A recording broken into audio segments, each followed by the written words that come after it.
All right, welcome to Mike Talks, the bonus Friday edition of this podcast. And the man sitting next to me right now came up with what looked like an entire bottle of wine that he may have like been halfway through swigging, which really confused me. He has clarified it is a kombucha. Kombucha on brand. It is Joseph Green, stand-up comedian, and someone that has been requested highly for this show. Really? Because I think that's amazing. Thank you. And one thing that it's not necessarily to do with your stand-up, which is great, except a lot of people have this impression of you, which I will attest to, that you're just a really nice guy. So,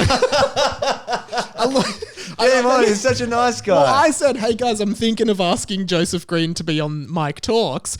Would people want to hear from him? Like, yeah, he's such a nice guy. Oh, wonderful. Thank you if that's you that's put in that request. I appreciate it. Thank you so much for being on, man. How are you? How have you been? Pretty good, man. It's 2-3 days since the comedy festival finished. And thank you for coming. You came on the first night. I was opening night, front row as well. Thank you. And I apologize. That was more of a trial show, I feel. Well, it was really good, man. I was still definitely putting things together at that point. Yeah. But, and we will get into the show. I noticed you just took off your watch. I did. Little to no reasoning behind it. Is that... What was the reason? I was like, I bet he's going to pull me up on the watch. So to audio listeners, Joseph just took off his watch. Can you elaborate on that? Why? Is it because you don't want to know how much time you're wasting? No, whenever I'm like, it's more of a performing thing, or whenever I've got I think maybe it's a microphone. Okay. Whenever I go on stage, before I took off the watch, I put my phone off to the side. Yeah. I don't like to have anything in my pockets. Right, but the shoes will stay on? Like, do you want to take your shoes off? You can. You can. The shoes will stay on. Okay. Yes. So how'd you get, we were just talking off air, you sold out pretty much every night at the Comedy Fest, which is awesome. Thank you, yeah. How'd that feel? I assume good. It was great, man. It was the first time that's happened before. I've done maybe 3 other solo shows there. Yeah. But also, I mean, it was probably my best show, but also I was at 9 o'clock, whereas previous years I've had 11:30, 10:30 and 9:45. And is that just like allocated to you, or do you choose? Yeah, it's partly allocated, but it's partly because they think, he'll be dumb enough to say yes. Which I guess, to their credit, you were twice. and I was every time. So what, this time were they like, oh, hey, we'll put you on 10:30, and you're like, no. No, this time I just got offered 9 o'clock. I'm like, that's better than 10:30. Good time. And because I said yes. Yeah, we did 2 shows that night, one after each other. Lovely. So we came over to your show after seeing another show, nice. Both of which were great. We had a really good night. Thank you. So you were doing it at Storyville. Yeah. Is that where you've done it in the past? No, the first time I'd never been to the venue before. I did a show there. Yeah. Have you been there? I've been there once, but I can't remember who it was with, but it's like a storybook themed bar. It's Alice in Wonderland, very sort of surrealistic. Yeah. And dark forest kind of vibes. Yeah. But it was very positive. I had a very positive experience there, and everyone was super great. And I think they have so many people come through that bar that so my night sold out, I think, at 50. Yeah. But if I had like 40 tickets sold beforehand, they would always sort of just get it over the line with people coming through. So when we said off air just before, like a lot of your sales were through word of mouth and stuff, which is pretty impressive. You sold out pretty much every night. Like, how does that, like, do you have any insight as to how that works? Or? I think it was the finish of the show. Yeah. The closing of the show. Cool. So you think people started talking about that? Yeah, I'm pretty sure they did. Cool. I mean, and that was kind of the intention. Yeah. We will get into that in more detail. Yeah, sure. So basically, Joseph's show at the Comedy Fest this year, which he may do at a later date in some form, something towards the end happens that is I would say a plot twist of the show. Yeah, so it's a spoiler if you haven't seen the show and want to see the show. There will be spoilers. Yeah, we will talk about it, not just yet, but like talk about like the show is centered around you meeting a old Japanese woman in Sydney in front of a pink wall and taking a photo with her. Yes. Tell me about like that and how that all came to be. So that was sort of just a very serendipitous encounter where I was in Marrickville in the inner west of Sydney doing a photo shoot with the pink wall, as you said. Was it a photo shoot just for you? Yeah, just for me. Yeah, cool. And it turns out it became a lot better when we included an old Japanese woman. and she was walking past and she was wearing, as you can see in the photo, almost identical pink to the pink wall. Right. So I called out to her on the other side of the road. I said, "Madam," I said, "you look so beautiful wearing this outfit. Have you noticed that you're wearing the same pink? We're doing a photo shoot. Do you want to come?" Yeah. And she was so obliging and sweet, and she came across the road. Yeah. And we just took a series of photos, and the photographer showed me, Monica showed me the photos, and I said to Motoko, I said, "You know, Motoko, I might use this for the Melbourne International Comedy Festival." And just for the record, like, this was the first you had never met this woman, and you're just like, "Hey, I'm going to use your photo on the..." And she said, sure. And she gave me her number, and I texted her, and I said, "Yeah, I'm going to do it." And then she said, "That's great, all the best." And how old was she? I don't know. How old do you think she is? You saw the photo? I would say like 74. Yeah, in her 70s. Definitely in her 70s. Yeah. And she's a Japanese native who's immigrated to Australia, I assume. Yes, exactly right. Yeah. And originally, it was just a stand-up show with no intention of having her as a sort of central figure of the show or even relevant to the show in any way. And it wasn't until I came up with, or have a joke / story towards the end of it about, which I might as well tell partly let's here, get into it, which is that... As long as you're cool with people, this is kind of going to give away bits of the show, but like I still think there's so much value in seeing this show because it was amazing. Yeah, just to thank you. It. No, you're welcome. So I was at a house party recently. I say not a house party, it's a small gathering of whatever the legal limit was at the time. And it was the time where you could do that as well. And so that would have been in February, and a friend of mine showed the picture of Motoko and myself to this guy I'd never met before, who was also just a white Caucasian dude in his 20s. And he said he loved the photo, and it really had an impact on him, and he took me aside one-on-one and said, "Hey man, this is such a beautiful image. Can I just ask you, do you think you were a Japanese woman in a previous life?" Yeah. And I said, "No, I don't think I was." And he said, "Really?" And I said, "Yeah, I'm really confident."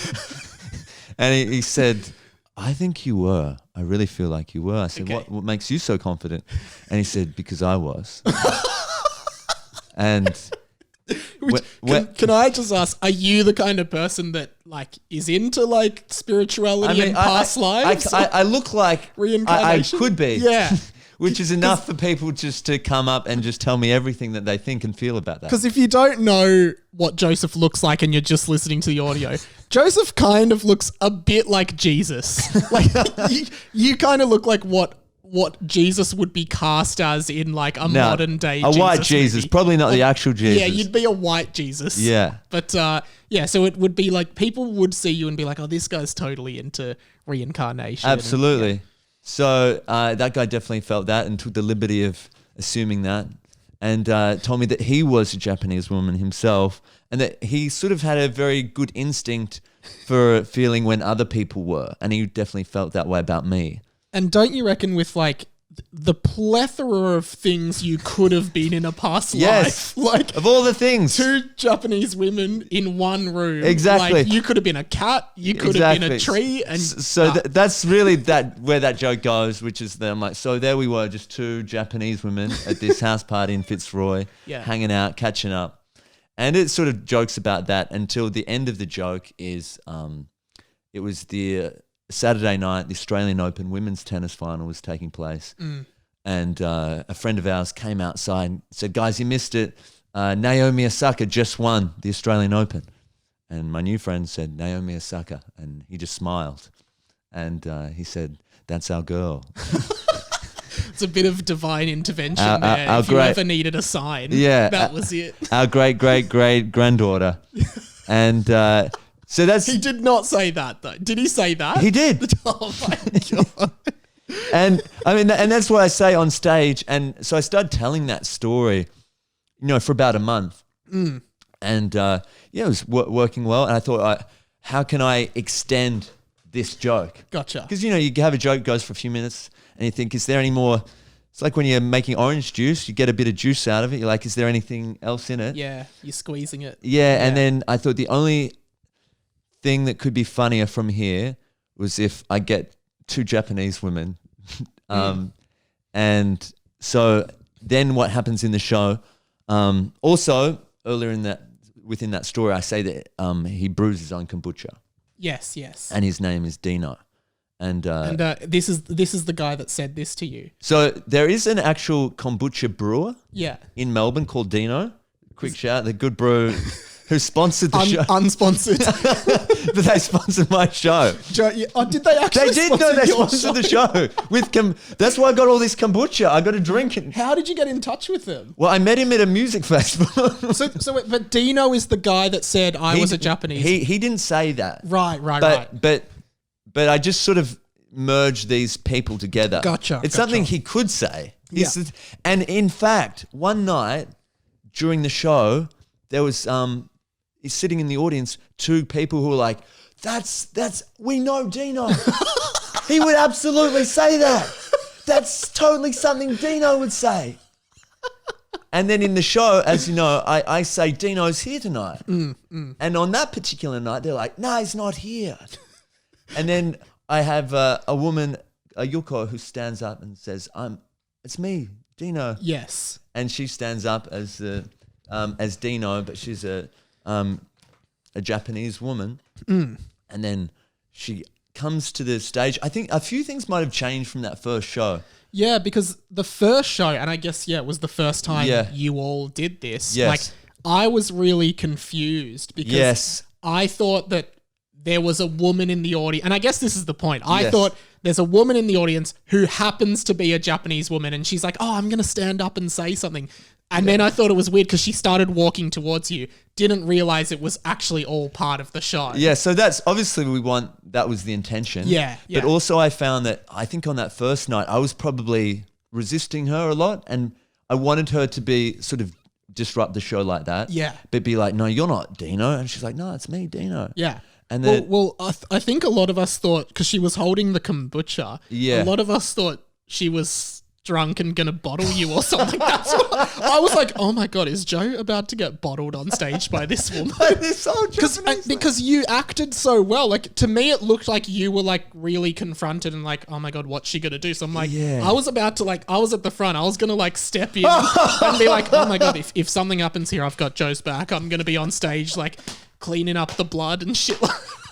Thanks, I was genuinely scared. I appreciate that. You were like, you need to warn You were ready people. to step in.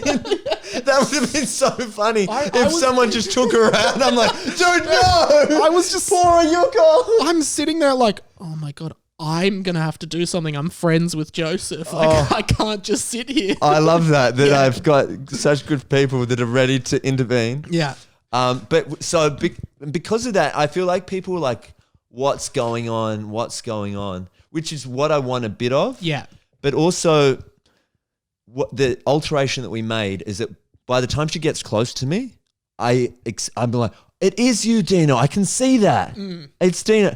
And so then people laugh at that point. And then it also has the effect of sort of extending the parameters of what is the realism of the show or the hyper-realism. Yeah, yeah. And it invites the audience to be in a new landscape of like, okay, these are the parameters now of what we're dealing with. And yeah. And then do you want to talk about what happens after that? So when Spoilers. Ayuko comes on stage, she says, I'm a Japanese woman. I can see that you're a Japanese woman, but I'm not. But you clearly are. And she says, no, you are. Drink this kombucha and put on your kimono, and then you'll feel and become the Japanese woman that I know you are. And I say, that's ridiculous, Dino. I'll drink the kombucha. But I don't have a kimono. Why would I bring a kimono? I can check, but I'm telling you, I don't. And I walk off stage. And off stage, I say, listen, no kimono here. And then another Japanese woman walks on stage, Mayumi, who's dressed exactly as I am. And is it the same outfit every night? You know what? We had exactly the same pants, the same shirt, exact identical. Same socks. Yeah. Wow. Yeah. Great. Every night, same outfit. And except one, we had a shirt, but we also wore the same shirt. And yes, she comes on, does a little bit of stand-up as me. And dude, she said so many funny things during, like there was one time where a guy was interrupting the show and I had a little bit of back and forth with him and eventually told him to shut up. And then he did shut up for, the next 30 or 40 minutes until Mayumi came on stage. And then he started talking again. And then Mayumi, who was, such a soft, gentle woman and Japanese, obviously, says, "Hey, listen, you either shut the fuck up or I'll fuck you up." I can't picture her saying that just from the brief interaction I had with her. Which was just so good.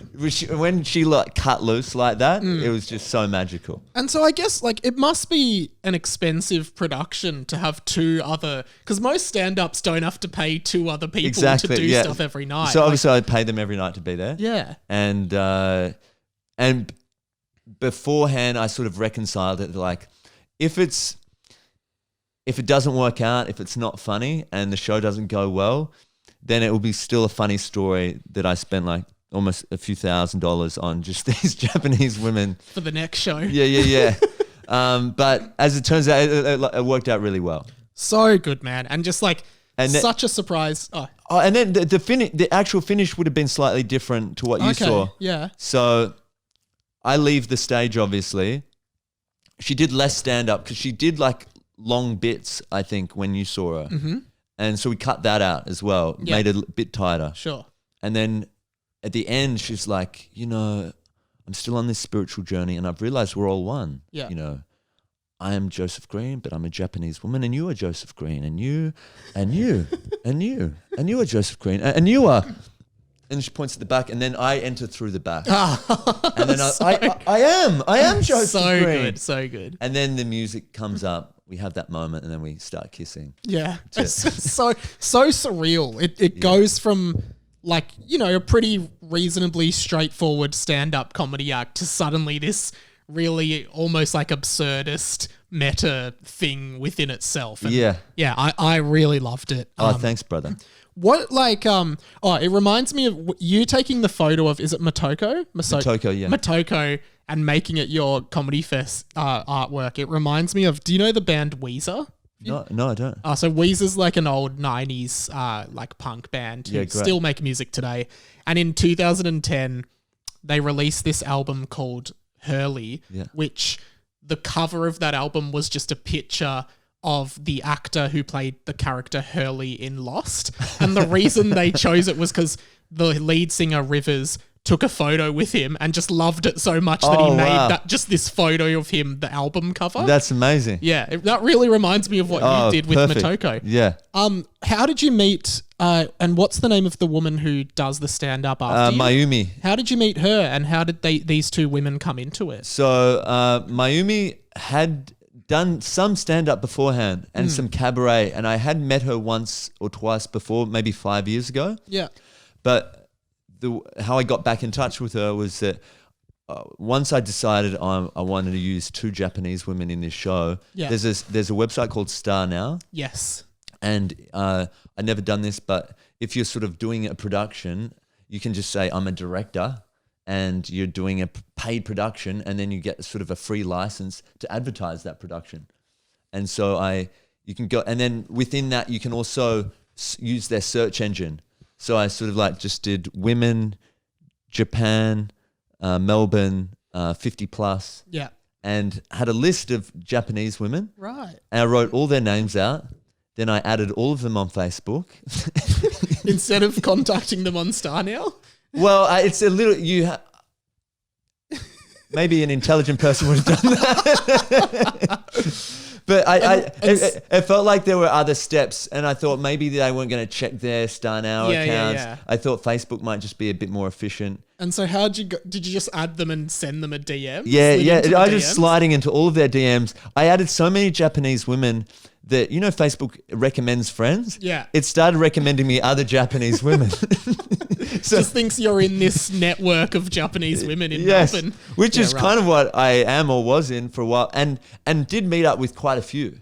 and at one point had like a little roster of Japanese women that I was thinking of using. Yeah. One of them told me a week before that she wasn't fully Japanese. She was half Japanese and couldn't actually speak Japanese. She'd grown up in Malaysia. Right. And I really wanted them to speak Japanese. Yeah. So, And both of these women do speak Japanese in the show. Yes. So, and one cool thing that they did, this isn't really giving away much anyway, but if something happened within the crowd that night while I was performing, say I was talking to someone and then Mayumi wanted to call it back or reference it, she would ask Ayuko in Japanese, where are the guys seated that he was talking to before? Right. And she's like, they're in the second row on your left. And she's like, and so they would speak in Japanese and she would help her. Right, but to the audience, it just sounds like they're just saying whatever. Yeah, just having a quick little chat. Gotcha, that's interesting. Yeah, it was really fun. Love that. Yeah, it was very, very cool. So much just like secret stuff happening in that show. Yeah. You know what's funny? And I've forgotten the name again. It's Mayumi? Yes. Before your show, I went to the bathroom and I accidentally went into the women's bathroom. And as I was leaving, I saw Mayumi, who at that point I just thought was a woman at the bar we were at. Yeah. And I was like, oh, I'm so sorry. I mean, is this the women's bathroom? And she's like, I think so. And I'm like, oh, I'm so sorry. And then after the show, I went up to her and she's like, oh, I met you in the toilet before. And I was like, yes, that was you. So crazy, man. It was a lot of fun. It is very fun. And the other night where, I said before, those two guys were like, we know Dino. Mm-hmm. On that particular night, that was such a gift because whenever Ayuko would stand up and be like, I'm Dino, there would be that moment from the audience like, what the hell's happening? But on that night, because they were like, nah, Dino's not here. We know Dino. Yeah. Then she just chimed in straight away and said, no, I am here. It's me. And so everyone laughed and thought, oh, she was just making a joke. Yeah. Because she's a Japanese woman.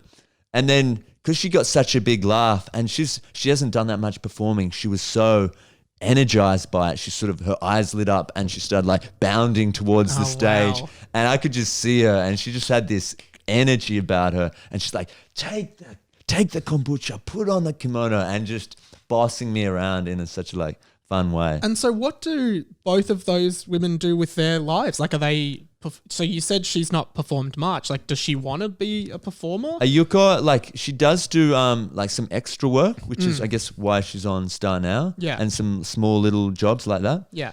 So, and she was so happy to do it. And I was just so happy to have her. And I was a little bit, beforehand, I was so stressed out. I mean, probably the show you saw was like my peak stress because we'd never performed it before. Yeah. And we really couldn't perform it before. Yeah, in front of people. Yeah. Yeah. And so you never know like how it's going to be received. Is it going to work? Are they going to laugh at all? And also I'm just thinking like, I'm asking these women to come into the city every night for 2 weeks. And then we ended up putting on extra shows and they just like, fortunately it went well. But yeah, so I think it could have easily have not gone well, but we got away with it. Yeah. Do you have any kind of connection with Japan prior to this? Like, have you been to Japan? I have been to Japan before. I've spent a couple of weeks there, and there's actually, we found out, it's not a funny story, but a sort of a very serendipitous thing. There's a town outside of Tokyo called Kamakura. I've been there. Have you really? Yeah. It's where the big Buddha is. You have? I've got a photo of it. You're kidding me. Can I show you the photo? Yeah, this is amazing, You keep Mike. talking. I'm listening. I'll just get the photo for you. That is amazing. Man, you're part of our thing now. Tell me. Because I was explaining to them, I had a really special time at Kamakura. Which is about like, is it around an hour's train out from Tokyo? Exactly and right. It's like it's a seaside little town, yeah? Yeah, you know. Yeah. 2018 I was there. That's amazing, Mike. Yeah. So what? So I spent time there because I had some friends living in Kamakura. Okay. And what were they doing there? One was a photographer, and one of them sort of just like an artist, traveling the world and based himself there for a bit. So cool. And we spent a bit of time there, but both of those women had stories about Kamakura as well. So Ayuko used to work there. Yep. And Mayumi used to visit there a lot as well. So we all had this sort of Kamakura and now you're part of the... Yeah, so I'll put this on the screen for the video. That's a picture of me at Kamakura. Oh, brilliant. So the main, I guess, tourist thing there is this massive statue. That's a great photo. Yeah, so this was a while ago. And what brought you there? So that was my third time going to Japan, and I was just I just wanted to do a few day trips out of Tokyo and spend the day sort of taking the train down to somewhere. So I just looked up what are some nice towns around Tokyo, and Kamakura was the first one. So I went down there and spent, a half day there. It's really lovely in Japan because there's it's such a, well, it is a small country, I guess, but there's so much different stuff within an hour out of the cities. Yeah. It's totally different towns. So yeah, that's funny. Yeah, it's wonderful. It's their sensibility is so nice, and the respect and reverence they have for everyone and everything is very refreshing. Yeah. So where were the two women in your show from originally? Oh, that's a good question. I think Ayuko's from Osaka. Yep. And where is Mayumi from? I'm not gonna. I will be guessing. Not gonna guess. Yeah. Yeah. Cool. And where did you go in Japan? And do you like any highlights or stories to tell? Because I've had some really great times there. I love it. Oh, what would it? Well, I was based in Tokyo for a bit and Kamakura. And one of the, I don't know if this is struck us as a highlight, my friend Fergal and I, but we were catching the train back from Kamakura to Tokyo one day. Mm-hmm. And you would know this, that it's very against the etiquette of train travel to be eating or drinking on public transport. Particularly on on a cross city train like a Shinkansen, it might be a bit different because they're like 5-hour trains, but just on a standard city train, you wouldn't do it. You don't do just see anyone doing it. But on this particular day, we, for whatever reason, we're very hungry, and we just had a hot chocolate. Yeah. And I remember we were drinking this hot chocolate, like trying to be very discreet about it. And this very beautiful Japanese woman came on with a child, and her baby had a lollipop. And she had such this like amazing radiance about her, and then had the lollipop, and the baby was sort of not interested in the lollipop. And she kind of looked at us a couple of times and then just started sucking the lollipop herself. And in the most subtle way, it wasn't that's even a sexual suck of the lollipop. But because anything small of like food or drink is amplified in that context, her sucking the lollipop just like blew our minds. Right. And the fact that I remember it made such a strong, it was such an impact that we were like, I spilled the hot chocolate on my pants from Kamakura to Tokyo. And we were sort of like, she was on the train for 3 minutes and just barely touched. You'll never forget it. I'll never forget it. And it's like you having the hot chocolate, like gave her permission to do it. Yeah. She was like, fuck it, I'm just doing it. And we're just watching it. She's just taking very tender care of her child who was indifferent to the lollipop. And then she was aware that she had our attention in the way some, beautiful women sometimes are conscious of the fact that the male gaze is on them for a moment. Yeah. And so we were sort of like just conscious of her, and then she was conscious of us being conscious of her. And that lollipop, the way she caressed it was unforgettable. Sure. Okay. It definitely seems unforgettable. But especially as when you've been in Japan and in Tokyo, when you know that sensibility and etiquette where it's everyone's so, what's the word? Within themselves and the opposite of revealing themselves in any way. And I think as well, like comparing it to say Melbourne is like, and this is going to sound shit for people in Melbourne, but like Japanese people really respect their country. And they do. And people they're sharing it with. Yes. And like, if you look around Japan, there's no litter and there's barely any bins because people don't throw their rubbish on the ground. Yeah. They will find a bin and put it there. But like we noticed we were just carrying empty like coffee cups or whatever for kilometers because we just couldn't find a public bin. But they don't need them there because people don't litter. Yeah. They just will hang on to the rubbish until they're home or something. Yeah, they respect the space. Yeah, whereas in Melbourne, especially in the CBD, there's just trash everywhere all the time. And it's just like, I think it's just a respect thing with the people. Like, it really is. We don't respect our land as much as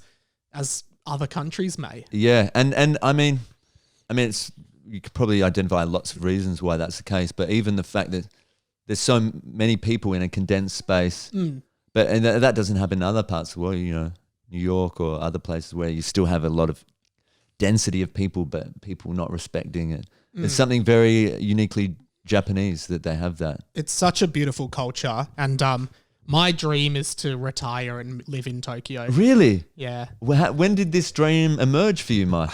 I've always loved Japanese culture. Like I'm a huge, I think the term is weeb. Yes. So I think I'm one of those. And just like I've been there a few times and I've just felt so serene there. Like nice. In Melbourne, everyone's always rushing and pushing and stuff like that. In Japan, like people are just a little bit slower. Like people don't jaywalk and things like that. They're just patient and like waiting and stuff like that. Yeah. I really even in like Tokyo, that. you feel that? Even in Tokyo, that's which wonderful. In terms of population concentration, there's so many more people in that small space than in Melbourne. But I just felt like it was slower paced despite the amount of people there. Yeah. Yeah. Do you speak Japanese? I can speak a little bit of Japanese and I can read all of the hiragana and katakana, which are the two main alphabets. Yeah. Yeah. Do you read like a lot of Japanese stuff like Haruki Murakami, these sort of guys? Well, I've got a couple Murakami books, so I have read a few. There's Norwegian Wood down there. Oh, lovely. Which is on my list. Yeah. Lots of anime in my childhood and stuff like that, and a bit of manga. So yeah, there's a bit of that. Great, man. I love Japanese films. I just have always been obsessed with the culture. Oh, wow. Which is Did you do Japanese at school? Yeah. Amazing. I did it up till year 9. But I've still retained a fair bit since then. Yeah. Well, you would have done Japanese you went to Xavier College, didn't you? So did you not want me to say that? Just the way you said it. Xavier College. Even the college part is like, oh God.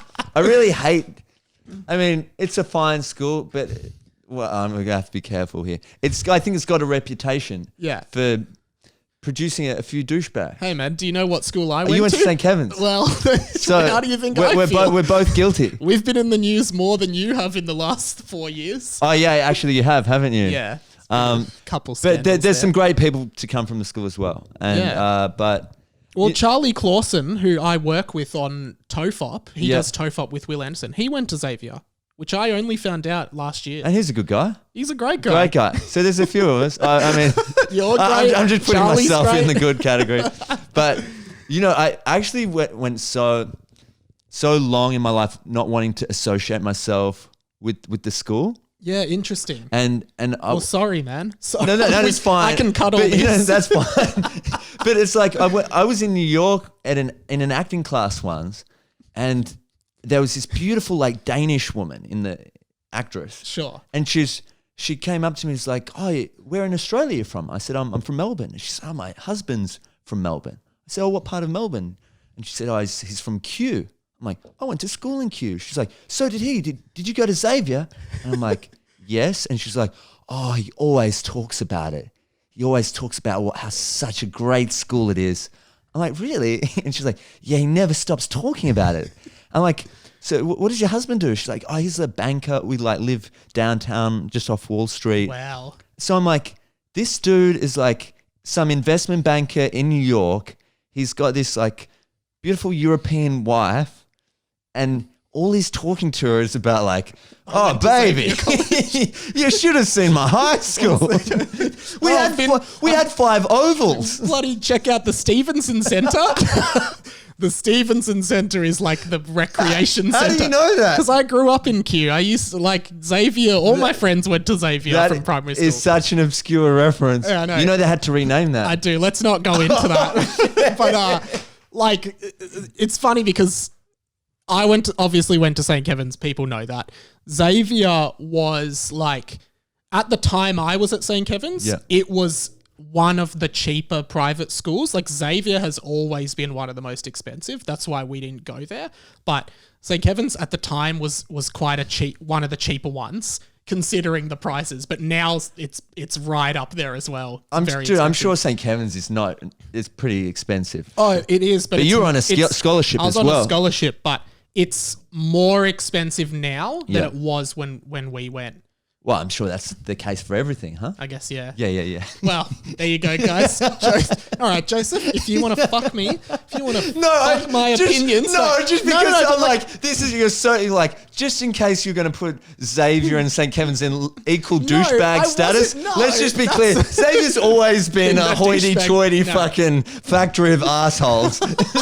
No, I'm pretty sure Tom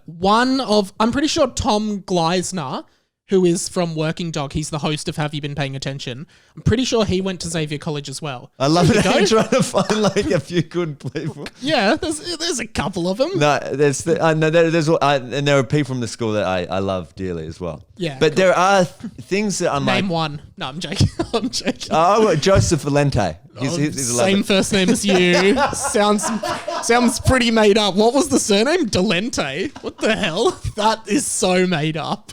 Yeah, I know a guy from Xavier, Michael Pentari. Yep, he's cool. Love him. No, sorry, man. I've put you on the spot a bit with this. That was not even a made-up name. What, Michael Delente? No, Joseph Delente. But Valente.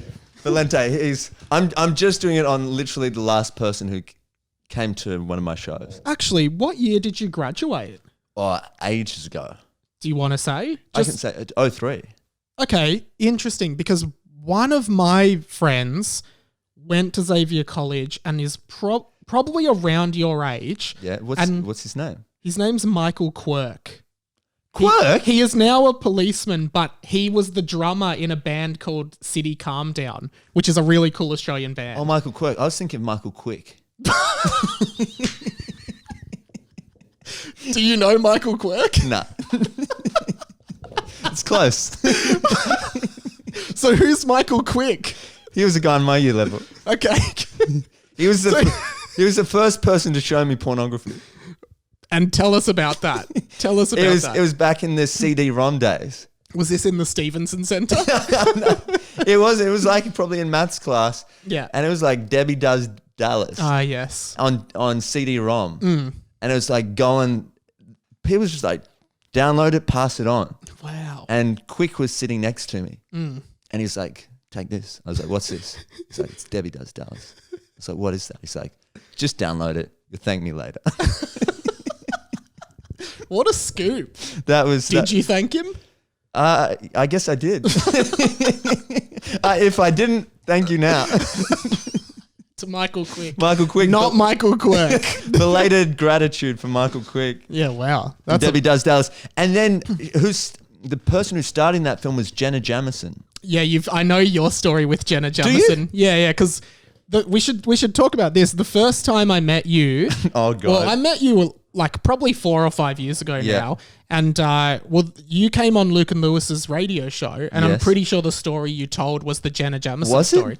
Yeah, the story about how you met someone in America who was texting Jenna Jameson and you were trying to get with her. Now that you're telling it back to me, I feel awful. Why? Just because it's like, I don't know, it's like, oh, this guy went to Xavier College. No. He tried to hook up with Jenna Jameson. Oh, I mean... No, I didn't even really... I wasn't trying to hook up with her, but... You wanted to meet her. You're right. I was at a restaurant and there was a woman sitting next to me. It was like one of these communal tables. Yeah. Who was texting her, like very... holding her phone up so everyone could see it. Yeah. And I sort of just glanced over and saw she was texting Jenna Jameson. It said Jenna Jameson. And I'm just a very open guy. So I was like, are you texting, sorry to interrupt, madam, but are you texting me, Jenna Jameson? And she was like, yeah.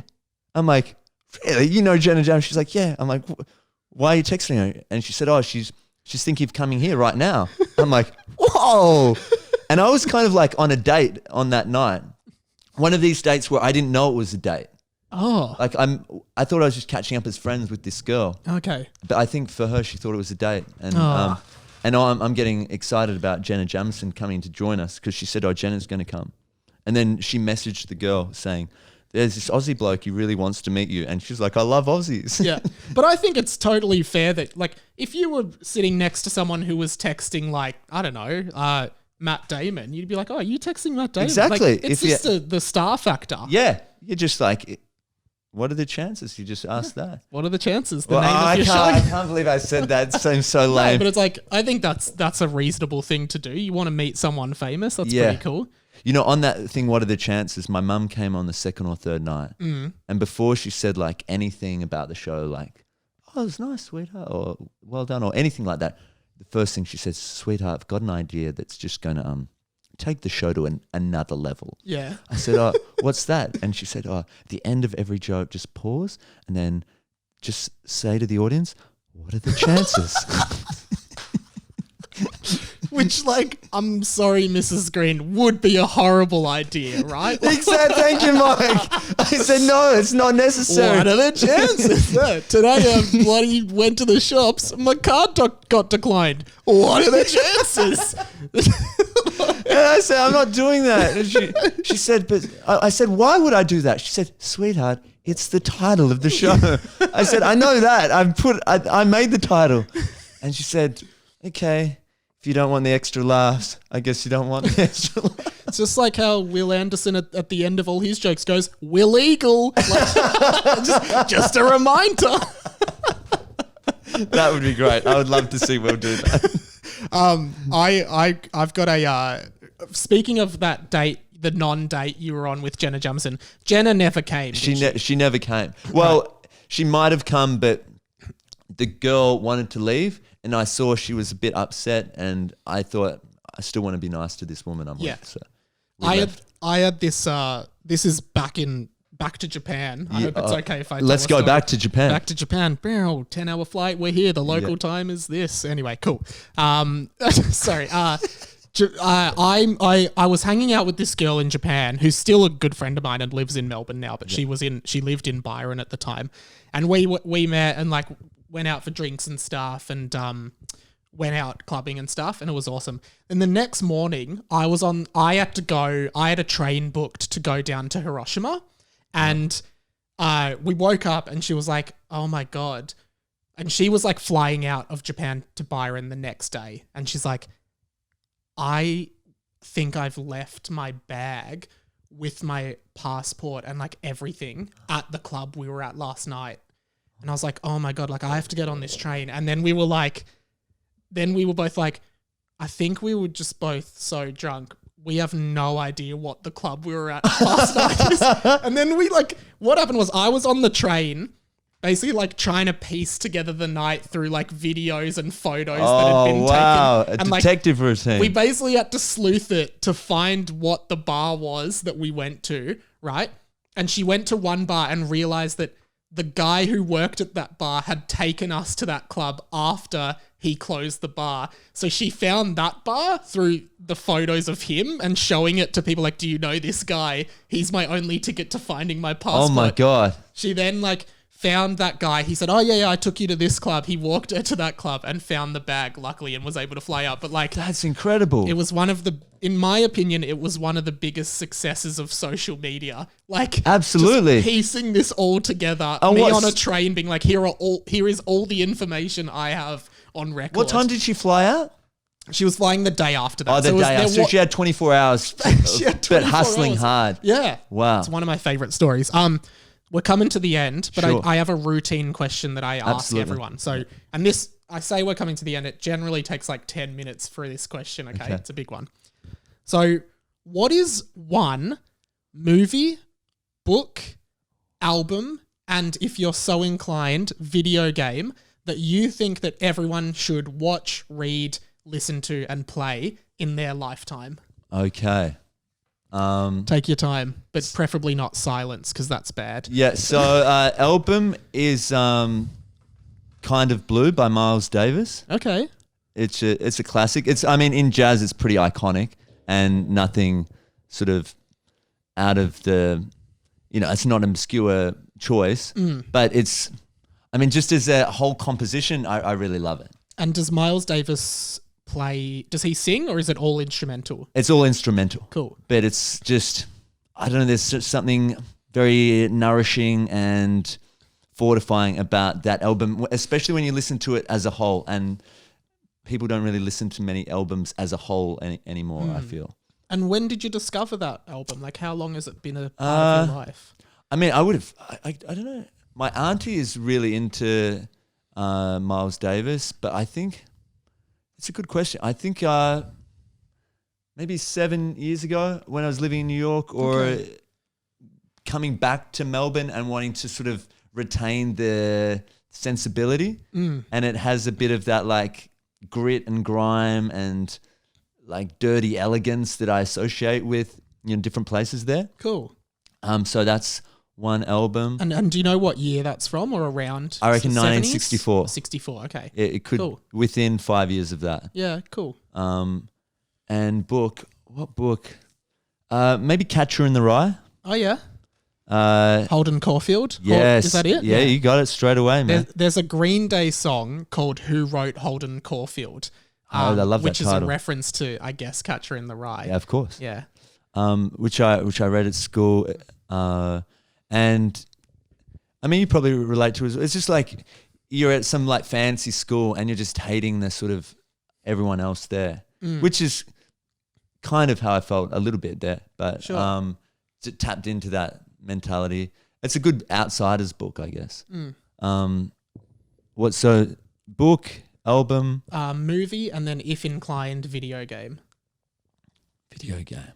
Did you grow up playing games? I did. Like I played a lot of Sonic the Hedgehog. Cool. I sort of always envied like the Nintendo guys and girls because you had a Sega Genesis or something. I had the original Sega. Okay. And all my friends had Nintendo and they had Mario and stuff, and I really envied that. And I was like, Mom, can we get one? She's like, no, but you should be happy with your Sega.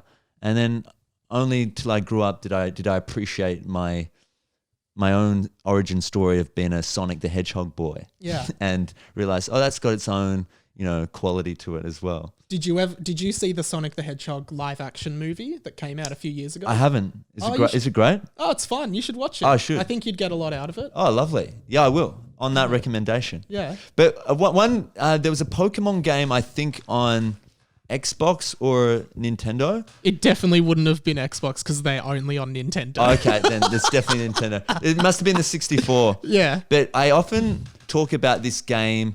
It was like a number of games within it, but there was one game that I sort of talked to other comics about as far as a metaphor for just like navigating your life as a creative person, which is one of the games is like you're this sort of animal and there are these... Probably a Pokemon. A Pokemon, yeah. And there are rocks catapulted towards you. I know exactly what game you're talking about. And you have to protect yourself by hardening Using your shell. harden, yeah. And when you harden your shell, you lose some energy. Mm-hmm. If you don't harden your shell and get squished by the rock, you lose a lot more energy. Yeah. So it's about timing the harden. The game is called Metapod Harden. It's from Pokemon Stadium 1, the game corner. And you can be either a Kakuna or a Metapod. It's randomly assigned to you. And you press A to harden. And you're right. As long as you're pressing A, your health is depleting. But if the rock hits you, bam, huge chunk of health. And it's whoever is last this one guy, standing. I love you, Mike. Yeah. That's fantastic. I'd love to play it with you sometime. I was the master of it. Oh, really? Oh, well, yeah. I think that game, for me, is so much about being an artist and a comedian. Right. Because I feel like so much of what you do, what we're doing, what you're doing now, you need to be open and you need to be soft and available. Mm-hmm.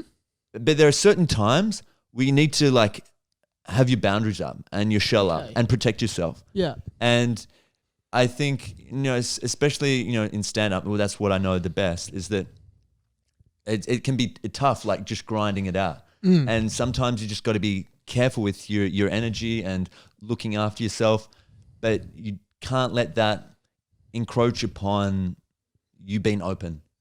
But you have to be selective when you do that. Yeah. So yeah, that game for me sort of is a metaphor for myself of how to navigate the world. There's another mini game in Pokemon Stadium, which is called Sushi Go Round, where you play as the Pokemon Lickitung and you have to get as much sushi as possible. Yes, that's a great game. That's my life. I just want... I love you, brother. I want as much sushi as possible. But no, that is a great analogy. Before we do movie, can I ask? Yes. And we might go a little like. You've still got I've got 10 minutes? Yeah, of course.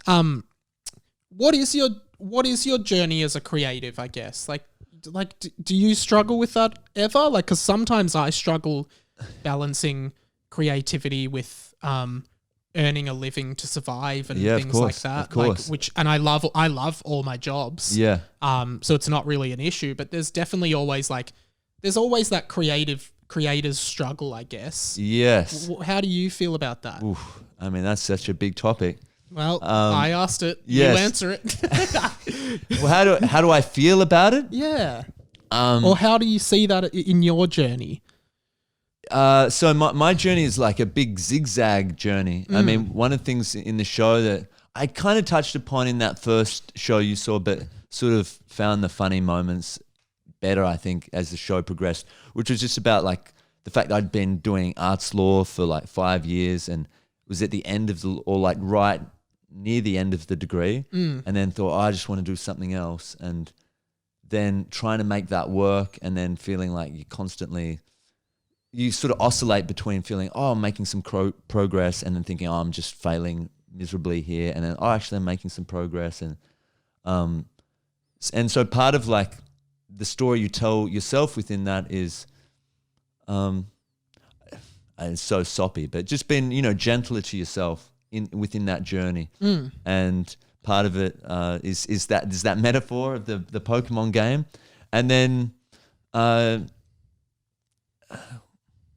think just doing what you can, using what you have, starting where you are, just being a lot more simple about how you create, and I guess your expectations for like what you're creating. Like even in this show just gone, that whole thing with the Japanese women, I was very uncertain whether it would be successful or funny or it would resonate with anyone or make an impact or something people would want to see. And you just, I guess, pursue your own joy and hope that some people connect with it.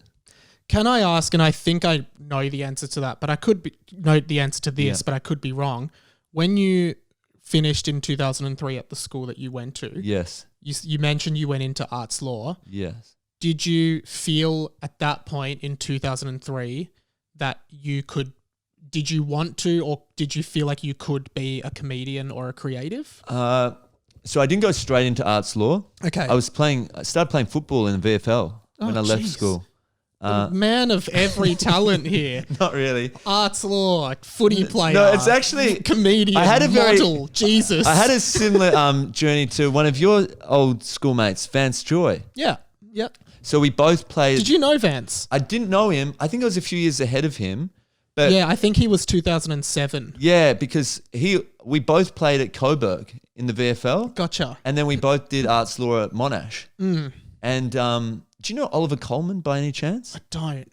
Also a St. Kevin's boy. Sure. But also a comedian now. Oh. And he was on the show after me at Storyville. Okay. And he told me that at Monash, when they were both at Monash, Vance had come up to him. I know his name's not Vance. His name's James Keogh. Yeah. He'd come up to Ollie and it was like at the... And he said, hey man, there's this movie I think you'd like. This guy decides to quit his job and head to New York City. And then Oliver goes, you should turn that into a song. You're actually not far off. Oh no. He was showing him some lyrics of right. music he was trying to write. And Ollie was like a musician as well. Okay. And it was like, what do you think? I'd love to jam with you. And to his face, it's like, yeah, sure. But then to his other mates, he's like, dude, this guy sucks. About Vance. Yeah. Oh, should I? Well, if Vance ever hears this, not coming from me, I love Vance Joy, just so people Oliver know. actually loves him as well. Well, now he does. He loves him as well. But it's such a funny story, Ollie telling it. And maybe I shouldn't even be telling it, but it's a beautiful story. And both of them are great artists in their own way. Yeah. But what was I saying? Yeah, it wasn't in my head that I wanted to be a comedian at that point in 2003. I'd always loved stand-up, and I did a few 21st speeches in that year, and that's when I thought like, oh, this is fun. Yeah. And started thinking of the idea of doing it. Cool. That's funny because like I I've always been really anxious, but I used to like come alive when I had to do speeches for friends' birthdays. I bet you would. Yeah, and like I remember like just doing this speech for my friend Lars's 16th birthday, and like everyone was like laughing heaps. I'm not trying to brag, but like I just remember I spent so much time you were killing trying to make it funny, and everyone was laughing. I'm like, oh, good. Well, that's something I can do. Like, that's great. But yeah, movie you think people might like, to use the words of Vance Joy? What movie is in my consciousness? I'm sort of overwhelmed with There's so many movies. Sort of oscillating between saying something cliche or all I can think of right now is Forrest Gump. Which, if you haven't seen it, you should definitely see it. I haven't seen it. I've heard it's the best thing ever. I've never. You're kidding me. There are so many blind spots in like big movies I've never seen. That maybe was why I was thinking it. What? You got a reading? I got a reading from you, Mike. I was like, what hasn't he seen that he could really learn from? Forrest Gump for you. Yeah, and tell me about it. I mean, it's just, a brilliant performance, but it's so like poetic in as far as like the journey of a myriad of things we do in our lives. I mean, taken to a very extreme case in the case of, Forrest, played by Tom Hanks. But it's just a very joyful, touching film. Nice. And definitely must see. Cool. Yeah. Well, Joseph Green from Xavier College, who loves Pokemon Stadium, Forrest Gump, and Miles Davis. Thank you for joining me here on Mike Talks today. Thank you, Mike. It's been a pleasure, brother. Cheers. See you guys. Talk on. Thank you. I guess I just say talk on at the end now. Talk on. Thank you. But I went to run my hand through your hair and I noticed you were attached to string. You were a puppet this whole time, you were attached to string.